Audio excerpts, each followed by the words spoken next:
The decline of Bungie continues. Read this article here from Mr. Paul Tassi. Further clarity on Destiny 2 Frontiers, Destiny 3, and the state of Bungie. In the wake of Bungie's mass layoffs and transfer of roles to Sony, the future of Destiny 2 and other projects remains unclear. The official line from Bungie is just that nothing about announced plans have changed, which means 2 Destiny episodes, Frontiers, after that, and Marathon in 2025. Further reporting has dug into what precisely is happening next, and I'll try to add to that with additional context, content, and clarifications from conversations with sources familiar with the situation.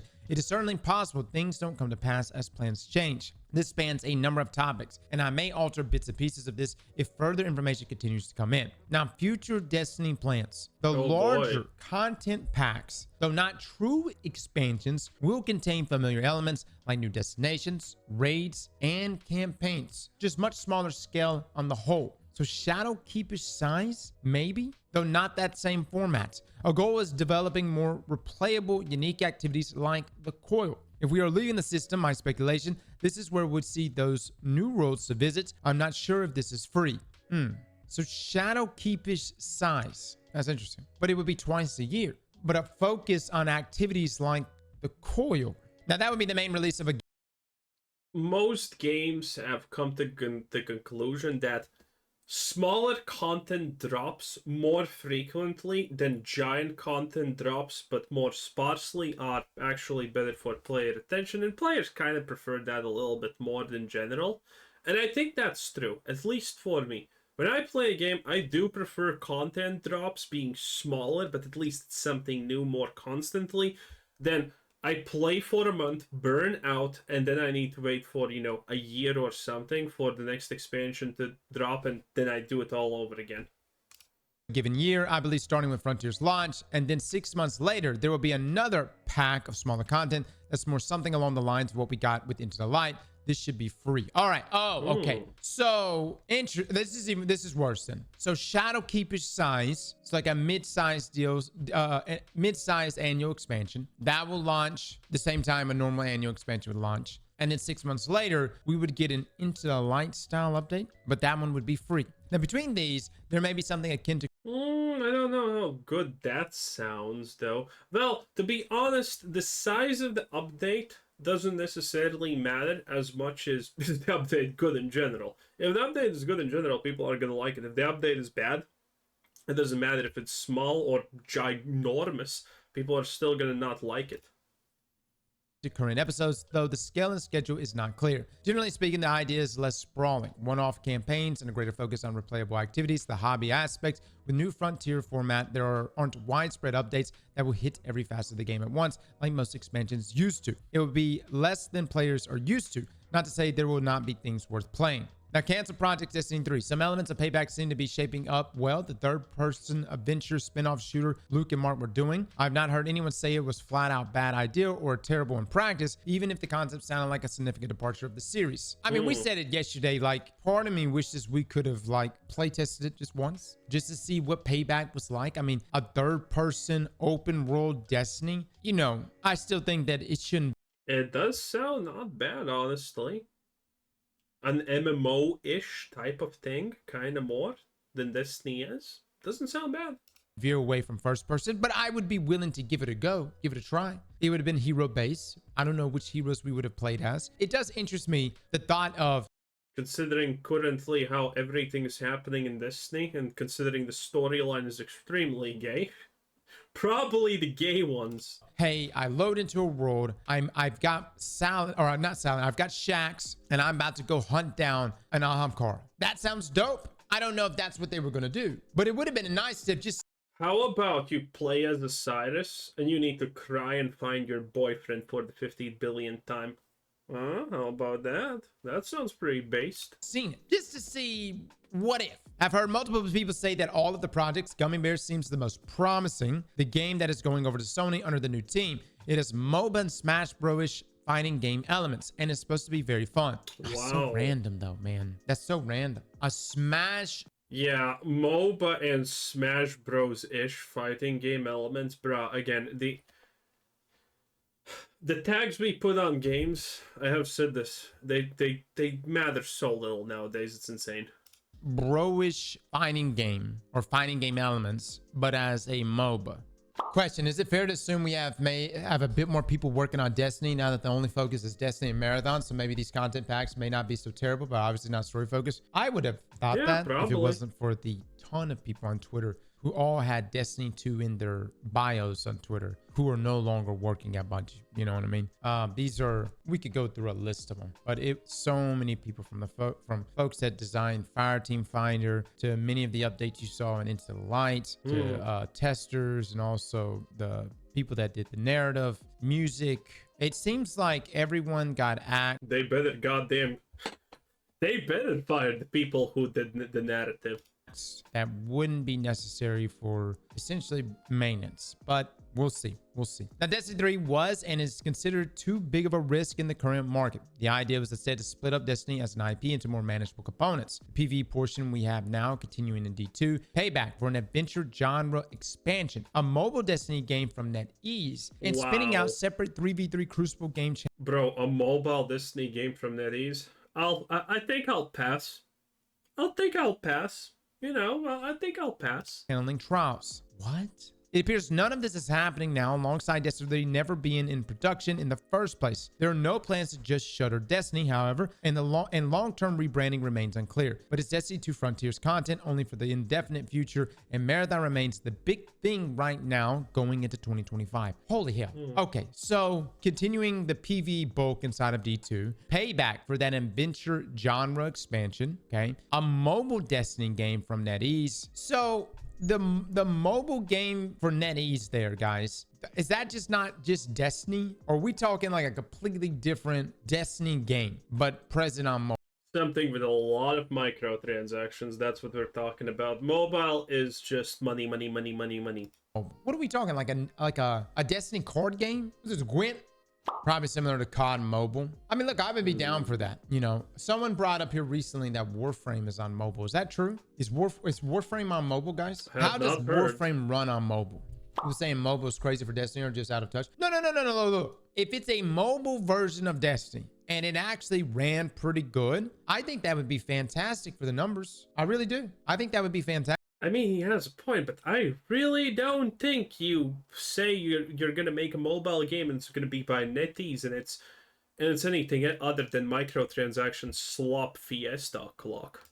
I don't see how it could run, but since some of you have already brought up that Warframe is on mobile, all right, I think a mobile version of Destiny, I would be down. You know, I mean, that would, you know, even if Cross is missing the big red flag. NetEase. NetEase means bad. NetEase means microtransactions, and well, your gameplay is microtransactions. Have fun, sweet cheeks. if I would just get on to go pick up a weapon from Xur or something, like if I was out with the fam and I was like, oh God, Xur's leaving, and I was like, I need to hop on and grab something from this vendor or whatever, I could do that on Destiny Mobile. I mean, that's the whole reason why I even had Stadia. That's probably why a lot of you had Stadia. It's like if you were traveling or something like that, at least you just brought the controller with you and you can go and you know, do whatever you needed to do. But here's the thing, no one's going to be jumping on mobile and going, yeah, let's go do the raid now. You know, I highly doubt that would ever happen. No one's going to be doing mobile day one raiding. Yep. At the end of the day, the best place to play video games, in my opinion, is on PC. Consoles are also good too,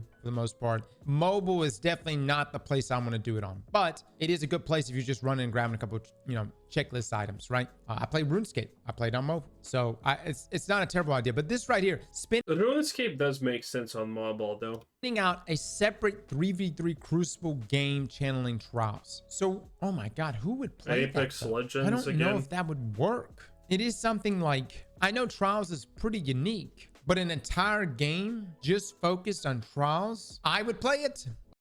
Is Trials not only playable in Destiny at certain parts of the day, week, or something like that, by the way? If I remember correctly, Trials is something that you can only do at specific times, which means there's not going to be that much burnout for PvP activities.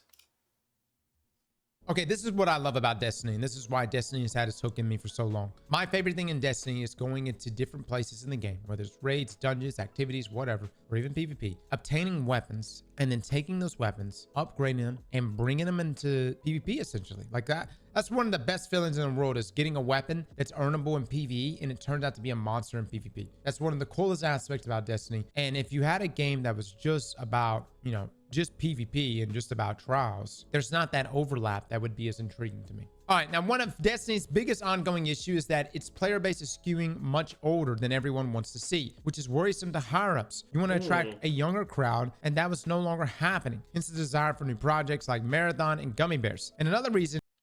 I actually understand this. One of my absolutely not favorite things about Destiny is the design of enemies. Bro, listen. When your main raid boss at the end of an expansion is an overweight McDonald's employee who failed 3 times in a row to get Employee of the Month, yeah, it's kind of anticlimactic. It's really kind of anticlimactic that half of the enemies in Destiny are like, you know, fat guys or some bug-looking creature feature that's supposed to not be a bug-looking creature feature. I really think with the current design of enemies in Destiny, it probably does have a problem attracting newer players, because it's like they just look at it and like, am I shooting a hay bay? The fuck is this supposed to be, you know? I definitely get that vibe from Destiny. Admittedly, maybe I'm completely wrong, because this is definitely just speculative personal opinion, but I can easily see that happening. As to why no Destiny 3. Are they calling us old? Aren't we better? Hold on, I thought we were better than that. Like, they just called us boomers. Well, hold on. Yeah, you can attract a bunch of 12, 13-year-olds, but who's more likely to swipe the credit card? When I was 12 and 13, you never... A bunch of 12-year-olds. Definitely a bunch of 12-year-olds. Without the question, bunch of 12-year-olds in the current world. Without question even, okay? Listen. It's not even close. It's not even close. A bunch of 12-year-olds. Asked mom for the credit card. I remember for my birthday when I was 14 years old. Yeah. I also remember probably whatever type of story that he's gonna say. Yeah, parents were like, no, you're not fucking buying a piece of shit thing of an online game. Are you insane? That's waste of money. No, nowadays no longer that is, because all the entertainment that kids get and want and ask from their parents is online. So kids swiping hard. So it took me forever, but I finally approached my mom and I was like, Mom, I only want one thing for my birthday. She was like, what? It's like, I would like a membership in RuneScape. And she was like, how much? It's like $5 a month. And I was like, I don't want anything else. I promise. That's all I want. A membership in RuneScape. And she actually did it. I couldn't believe it. Damn. But like back then, like you never. Dude, that's a lucky story. The fact that happened. It didn't happen for a bunch of kids. Okay, that's not how life worked back then. Now it does though. That's for sure. Like you never got the credit card. You never got access to any of that shit. But I don't know how kids are today. Who is more likely to spend money on microtransactions? How kids are today? How many articles have we seen about some 10-year-old kid who overcharged their parents' credit card for $30K? Quite often, honestly. Transactions 16 to 26 or 26 to 46. I assumed it was 26 to 46 because your wells are your adults. Really, kids for sure? Kids, no, yeah, definitely. Ask a Roblox parents. My kid plays Roblox, the free version. You play the free shit. No, you're not buying skins. Nothing is free in Roblox. A kid? I have never paid for a single thing in Roblox, and my kid has played Roblox. He has a PC upstairs. He plays Roblox, and I have never spent a dime, as far as I know. Now you wait. I thought Odds the Cross is like 24. Well, to be fair, I also thought he was 24 2 years ago. Is he not 24? Is he not perpetually 24? Making me question. Now I'm getting worried. I don't know. I gotta go check now. You can't tie any of your finances to your kid's account or they'll max you out. Look, there's some truth to that, man. My brother, when we were younger, he was about 13 years old and he somehow got a hold of my mom's credit card and he went to spending, dude. And $3,000 later, he had a dope ass village. I mean, that village was jacked. I mean, he went home. We were working together at the same shop. And one day he had like the most basic village. And the next day he came back and everything was amped, dude. One of his champions was like level 60 something. I was like, dude, how'd you do this? And he was like, I've been grinding. Like, I've I been just saw you grinding. yesterday. How the hell did you do this? He tried to tell me he was grinding. But then mom checked the credit cards, I don't know, probably end of the month. And turns out he went to swiping. Now, he claims when he... Dude, this is also a thing that I don't understand, by the way. How the hell do you actually just lose your credit card to your kid? Do you go out and not, use your credit card? Or what? Every time I spend money, my bank sends me a message. Money was spent this much here, blah, blah, blah. The moment I do it, okay? The money's gone, my bank lets me know, okay? How do you do that? He swiped, it wasn't going through. And so he kept pressing it over and over so that it would go through. I call bullshit. I mean, it's just swipe. Well, okay, maybe you accidentally spend $50. You know where I'm coming from? But $3,000. Come on. Hilarious. But yeah, all right. So maybe that's the kind of player base Bungie wants. Now, Bungie internally, everyone does not trust leadership at all, but leadership does not really seem to understand that. And some actually believe this weekend the situation went well, considering. What? I mean, I'm not gonna lie, it probably went as well as it could have been. Hey, it didn't get worse. How out of touch can you be? How? Who walked away from this week going, wow, that went really good? The sheer amount of stuff that was done for the final shape was massive. The story was rewritten multiple times. Oh, boy. Missions redesigned multiple times. During the delay, they built a colossal amount of new content. Dread. Oh my God. I told you guys that was not part of the scope. Dual Destiny, the Verity encounter. Oh my God, that's why it looks different. It's a whole new encounter that was thrown in there. Exotic class items, Ergosum, GM Excision. Holy hell, imagine if this stuff did not exist. That's what 3 extra months gives you right there, guys. 3 extra months and a very motivated... Bro, imagine, Destiny's story was rewritten multiple times and still the story literally centers about how one character is gay and he's sad about his lover constantly.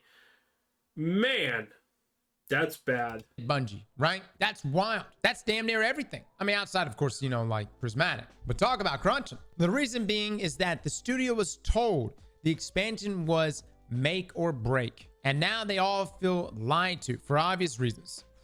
And the new mantra is that marathon is make or break for the studio. God dog it, dude. Deuce, I thought the story was fantastic, brother. I loved it. Yeah, I thought it was great. I loved the incorporations of Zavala and the woes he was going through. I loved the situation and the tension between Ikora, Cade, and Zavala.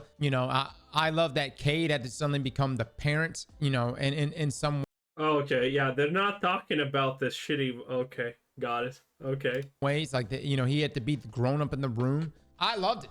I was a huge fan. For the first time ever, I felt like the story was actually like, was punching up. Was actually like... It sounds like a story about things that, you actually care about as a functioning member of society. But not the parts that I'm talking about, okay, Osiris? It's cool.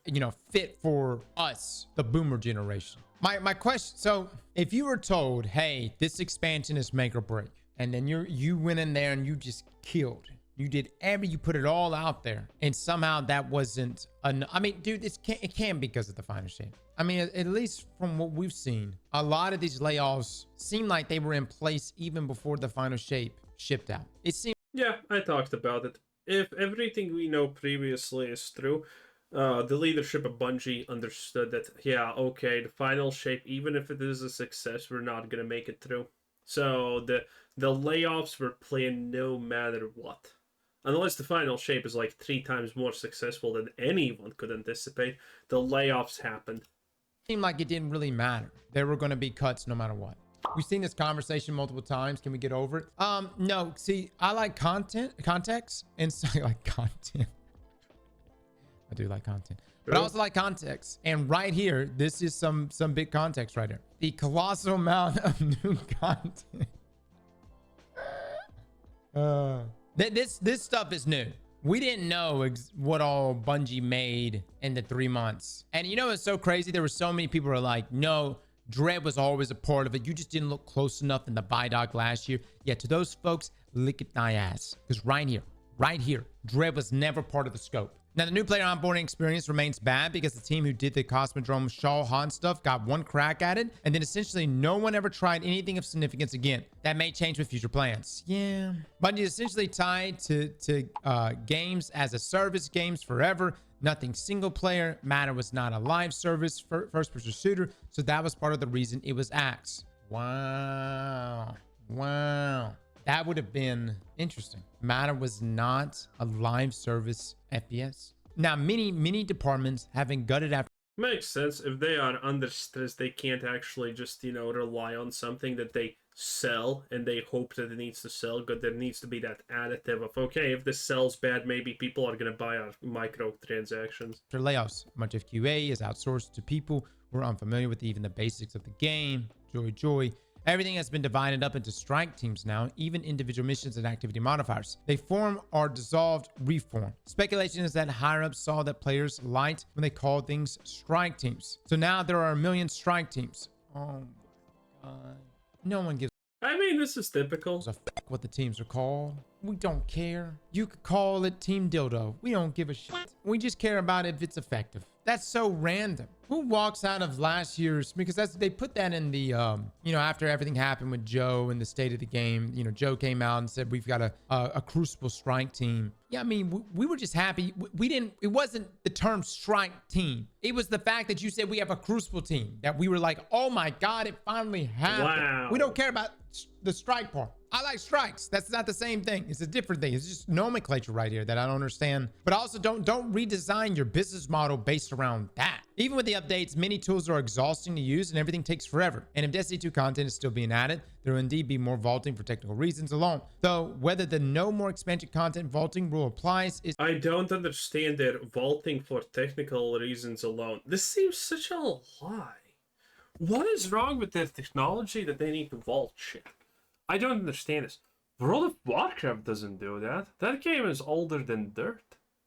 And yet they somehow have all the expansions and blah blah blah, all of these things. And yet Destiny needs to vault their stuff because otherwise the game can't handle it? That seems like such a dumb cope, honestly. I completely don't get it. It's unclear. Like when things were bad during the pre-final shape layoffs, those that remain are confident in the actual work they're doing and believe they can make great things. They're hoping for community support as they continue to work, which is different than approving of leadership. I, for one, am happy to keep cheering them on. I don't know, Paul. I don't know, brother. Like, yeah, of course I'm cheering on Bungie, but right here, when things were bad during the pre-final shape layoffs, yeah, those that remain are confident. By the way, I want everyone to understand one thing. If they're still not gonna cut to the point they want, there's going to be more layoffs because there's nothing at this point that they can do except layoffs. So if Bungie doesn't cut it and the leadership is like, well, I actually like making big money as the CEO, fuck it, I'm just going to cut more people out because, reasons. That could happen very easily. So, who knows. Anyway, closing thoughts. We already got the closing thoughts here. I don't understand it. Anyway, that was Odds to Cross. Anyway, bye-bye.